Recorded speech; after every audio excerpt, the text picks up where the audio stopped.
just a sinking ship, and you're just a pair of lips that I've lost in the moment. All I want is for you to come back.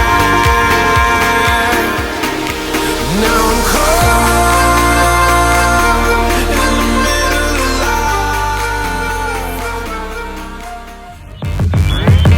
life. Damn.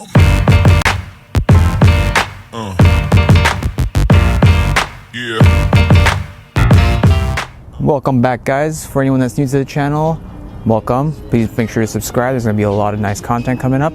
I figured I'd do a update to the car, do a little showcase style video, walk around type of thing, kind of list everything that's done to the car till now, because I get a lot of questions still on specific things, mostly like the wheels, what tires do I have on them, all sorts of things. So hopefully this answers most of your questions. So I'm gonna have to use my phone here as a list because there's a lot of things here to go through. I'm not gonna be able to remember all of them otherwise off the top of my head. So we're gonna start off with the engine stuff. So first thing on the list is gonna be the Cobb access port version 3, of course. That's gonna allow you to pretty much tune your car depending on all the mods you get, whatever you may put in the car. So for me, I'm running a ProTune by Yimi Sport Tuning. What that means is it was dyno tuned with a custom tune by Yimi Sport, based on the mods that are already on the car right now. And we're gonna go through those mods in detail soon. So next up, I get this question a lot too, What engine oil do I run? It's Schaeffer's, a 9000 5-way 30, or I think someone told me actually the W stands for winter, so 5 winter 30. I didn't know that until recently, so don't laugh at me. Also, I do have a video on the oil change, so you guys go back to my channel, check out the oil change video. I do also install the Mishimoto drain valve, which is my next thing on the list.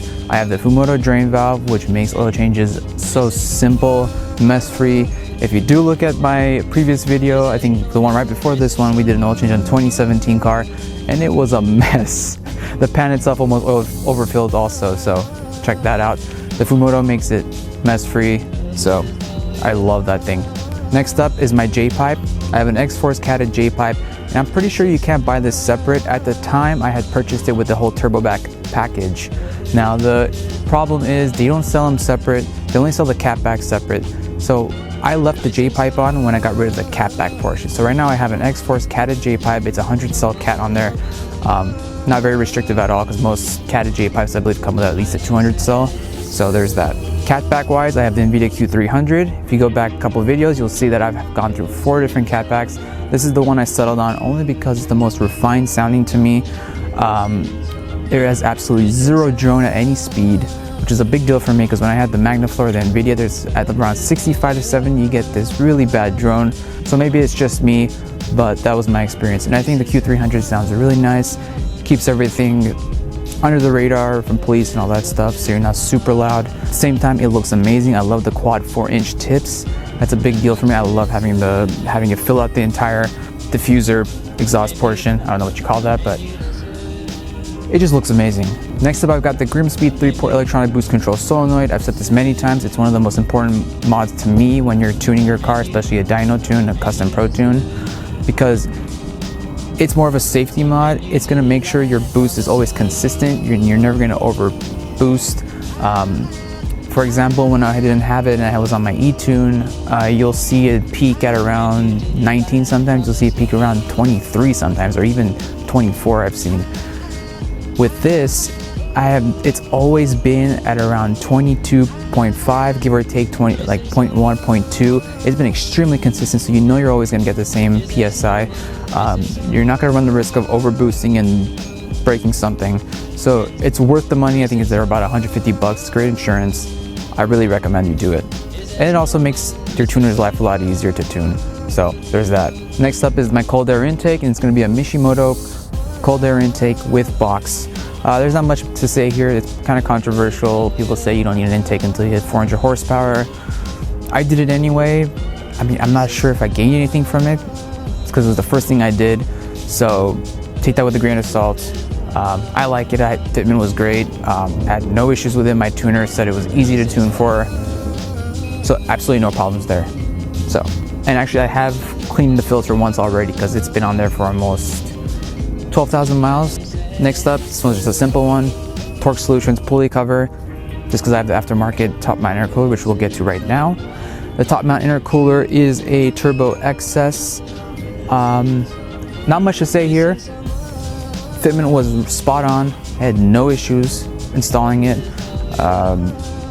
Works great. Once again, if you look at my previous videos, I feel like after I installed the top mount intercooler and I got a ProTune, it freed up a ton more power up in the 5,000 and to 6,000 power band. I don't know why. It could just be in my head. That's what I found. Plus, once again, it's also another safety thing for your car. Cooler air temps always mean less chance of knock. Once it's really hot out, let's say 100 degrees and up, you're running a risk of getting some engine knock. It's just how it is when you have hot air charge going through the engine. And if that happens, your ECU is going to probably pull timing and you're going to end up losing power. And that's where you're going to see your dam drop. So I feel like the intercooler is another one of the must-haves, especially if you're going to be in the stage 2 power levels. Stage 1, that's not really a big deal, but that's up to you. Let's talk about my ProTune real quick. So like I said, it was done by Yimi Sport Tuning. We made 302 all-wheel horsepower and 325 all-wheel torque on 91 octane. Surprisingly, we don't have any 93 here in California, unfortunately, so I'm stuck with 91. And no, I'm not going to go to E85. The nearest station is about 40 miles out, and there's only one, so it's really not, it makes no sense for me to do that, at least not yet. All right, let's get into the drivetrain mods. So we have the Perrin shift stop. This one's pretty self-explanatory. It's like a little bracket that goes by your shifter, and it keeps your shifter from having any play in first or second gear. So it's kind of like a guardrail. Imagine like a rail, and you have your shifter. So when you take it into first, this is your Perrin shift stop. It's going to keep you from going any further. So if you've noticed in the stock transmission, there's a lot of play in first and second. So sometimes that makes it so if you're shifting fast, it gets caught up. You can't get into second as smooth. So this is a really nice cheap mod you could do. I had this in my top 5 mods video. It's great for drivability, everyday driving. It's not something that you need just for racing.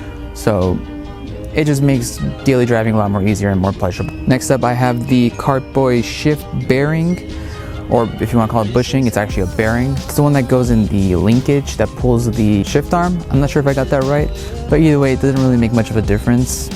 So I'm not sure. It's like I think you get the Perrin one for like 20 bucks if you want to do it. Some people say they've noticed a difference, but it is what it is. It is also good to note that I do have the STI short throw shifter option from the dealership installed. So next up, this one's also a must-have in my opinion. It's the STI Group N transmission mount. For one, there is an issue with these. I'm pretty sure most of you have heard about this because there's a pretty big thread going on Nastiok and other forums. The pitch stop mount tends to shear off on these cars under power, and I noticed this issue where when I had the hood popped open and I had someone rev it, the engine has a lot of play. It goes really back and forth, side to side. So when I removed the the OEM transmission mount, you could bend that with just one hand on the table. Like it'll flex all the way up and down. So the STI Group N even if you try, you just can't flex it with your arms. So it keeps the engine in place, keeps the transmission and all that stuff from going back and forth and damaging your shift stop mount. Now, this is not a guaranteed prevention method. I just haven't seen anyone break the pitch stop mount that had the Group N transmission mount. So far it's been great. And I think it's not the end-all solution. I believe Perrin has the brace for it now. So that's probably a better option, but this is a great prevention. Next up, we're gonna go with the interior. We have the Escort Passport Max radar detector, and it's attached with the Blendmount. And the wiring is a mirror tap from Blendmount, so it just taps right into your home link mirror. Self-explanatory. It's the original Passport Max. I haven't had any problems with it. The only issue is the GPS on it's terrible. I think they remedied that with the new Passport Max. So you'll lose and gain GPS signal back and forth. Could get annoying, but other than that, it works as advertised. Next up is the dash cam. I have the video on that as well, the install video. Very simple dash cam, very clean install. GPS unit is self-contained in the mount itself, so you don't have this wire running around where you have to stick another GPS mount somewhere in the car. And it records in 1440p. The quality is amazing. For some reason in my install video, the quality was diminished from somewhere along the line of the rendering process, But not much more to say there. I actually did order another one for another car. I liked it so much. Next up is the shift knob. It's a TWM Abrams M1 shift knob. I believe it's 495 grams in weight. Not much to say there. It is a little more on the pricey side, but get what you pay for kind of thing. So the only complaint I have is since it is stainless steel during hot summers or really cold mornings, it could either burn you or freeze you. So there is that. Next up is a Subaru JDM dual console armrest extension. So it just brings up the entire armrest and brings it a little forward and gives you that extra compartment for storage. It's nice because without it, you can't really rest your hand anywhere. It's like way back and down. But with this, you're at perfect arm's length. Long drives, great. Extra storage, always a plus. Here's the big one for the interior, the SubiSpeed JB style steering wheel. I also have an install video for this, so make sure you go check that out. Beautiful wheel, a lot thicker. The leather, the materials are just a lot more premium feeling. It feels like it's something out of a really expensive car, and you got that carbon fiber bottom that looks beautiful. A lot more finger grooves in different areas. It's just a pleasure to use. I've mentioned this before, it's one of those things that we touch every day in the car, so why not spend a little money, get something really nice, because it's what you interact with all the time when you're in the car. Alright, so let's get into the exterior of the car. So we got the Bayson R front lip. Fitment's alright. There is a little bit of a gap on the sides, but it's nothing noticeable unless you point it out. No complaints, I've had it on there for a while, has no issues. Quite pliable, so if you do hit it on anything, it just pops back up, bends really easily, comes back towards it where it is. So can't beat it for 90 bucks. So next up, I get a question on this a lot. So the wheels. The wheels are Avid-1 AV-20 and the specs are 18 by 9.5, offset 38. Now the tires are the stock Dunlop 245 40 18s. So I know there's a little video going on right now, so you'll see the stretch on that. I know there's a lot of people with that question, how much does it stretch? Does it stretch a lot? Is it an issue? So next up we have the OLM roof spoiler version 1 color matched. And pretty simple mod, fitment's great, perfect fitment. The only complaint I have was the 3M tape that comes with it. Failed after about 2 weeks, so I used a little bit of a, it's a silicone type glue for glass and fiberglass. Worked like a charm. It's been on there for maybe 6-7 months now, no issues, rain, everything, all sorts of weather. It's been great. Now let's get into lighting. For lighting, we have the OLM Vision Plus LED housings for the license plate in the rear. Those are really bright, but they're extremely white, unlike the blue tint that some of them have. Then we have the OLM Low Beam HIDs, the all-in-one kit. 6000K color temperature. This one's offered by SubiSpeed. The reason I like it is because you don't have this external ballast that you got to mount somewhere else, and you don't have all these wires running everywhere.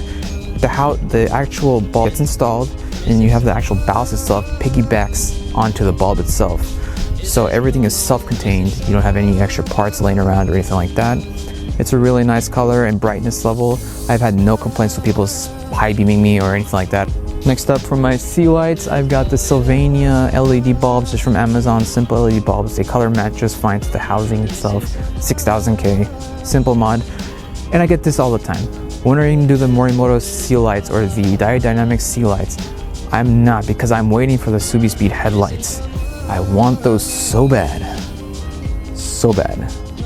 So I'm waiting off. I'm going to get those once pre-orders open up. Taillights, SubiSpeed. These are the sequential taillights, red reflector, clear lens. Simple install. You got to run one wire all the way to the fuse box in the front. That's about it. It's not that hard to do. They're self-explanatory. They look beautiful. I love them. I love staring at them every time I park my car. I make sure to look back when I lock, just see those sequential lights go off. Oh, I love them. Get compliments on those all the time, all the time. Next up, most recently installed, the SubiSpeed S4 style LED fog light covers. What can I say? They're beautiful. I love how the whole strip is one LED instead of like you have that one hotspot on the OEMs. There's not much more to say. The fitment's amazing, as you can see in the up close shots right here, and they just tie up the front end really well with the GrillCraft grills, which I'll get to in just a second here. So wiring it up is not that hard. I have them wired up so that they come out only with my headlights, not all the time. Just a preference for now. At least until I get the SubiSpeed headlights, and maybe I'll wire them differently. I don't know yet, so we'll see then. Next up is the top and lower grille. Those are from GrillCraft. Not a hard install. Hardest part's probably removing the bumper itself and drilling a couple holes. Otherwise, they look great. They have a little gloss black finish, which matches really well with the SubiSpeed S4 fog covers. Fog lights, I had the LED Import USA 6000K fog lights in there. They're extremely bright, extremely bright. I mean, you'll light up the entire place with those. So not much more to say about those. I've had them on since the video I did, a DIY video. They've been great. No issues with them. Fitment's amazing. No problems, not much more to say about them. Next up are the Hello horns with the Grimmspeed bracket and Grimmspeed harness. So I went with the Grimmspeed harness because you don't have to wire it into your battery or with a separate relay. It's just a plug into your horns, plug the relay into your to the stock horn location, and that's it. Very simple, very clean install. You don't have wires going everywhere. You do lose out on a few decibels, but to me it was worth having a more clean install. I didn't need to completely deafen everyone in the world. This is already enough that it hurts when I push the horn. Let's do suspension and chassis. We have the Cusco front strut tower and also the rear strut tower. These were probably one of the first suspension mods I did. I didn't really see much of a difference. And I don't think anyone's going to see much of a difference here unless you're someone that goes 10/10 on this track all the time. Then you'll probably notice some difference and they might help there. But I mean, I kept them anyway just because they look great. Not much more to say there either. Can't argue with that. Then we got the Cusco brake cylinder brace. I actually did notice a big difference with this one. When I was going downhill down the canyons, and if you're going pretty hard, getting on the brakes tend to have a little bit of a shake and just don't feel very confident when you're getting really hard on them. When they start warming up, they vibrate a little bit. This made it really linear feeling, and they stay very confident throughout the whole brake pedal. It's very linear travel. Great, not much more I can say there. I love it. We have the SPC adjustable lower control arms. Not much to say about these. They look identical to the OEM ones. They're like pretty much a copy. They just have the camber adjustment. That's about it. So I put them in just so I could get the car to stock spec when I had the coilovers on, which they were able to do just fine. Alignment plates had no issues with them. Easy install, easy to align, no complaints. Next up, the Tein Flex Z coilovers. Probably the only budget coilover I would recommend. I just trust the research the brand itself does, and I've had them on there for maybe 7,000 miles now, and they've been great, no issues. Dampening is adjustable, all that good stuff. Front camber plates. Once again, the alignment plates had no issues aligning the front camber using the camber plates on them. You can make them as soft as a Cadillac or as hard as a solid suspension. And also the way you see the car sitting right now is how they come, the coilovers come set from the factory, the right height itself. So I get this question a lot too. So when you buy the Flex Zs and you just straight up install them without adjusting the height, this is how it comes out. Next up, we have the Eibach front and rear sway bars. I believe, don't quote me on this, the front's a 24mm, the rear's a 22mm. I have both set on the stiffest setting, and I also have the Kartboy and links for the front and rear. Not much to say about them. They not completely, but they get rid of a lot of the body roll. The car just feels really neutral and flat. So that wraps everything up, guys. If you have any questions about anything I mentioned here, make sure to leave it in the comments. I always try to respond to every single comment as much as I can. Make sure you like this video. Make sure you guys subscribe for a lot more cool videos coming up. Also, you guys can follow me on my Instagram page right here. I'm starting to post a little more regularly on that. Otherwise, you guys have a great day, and I'll see you guys next time. Peace out.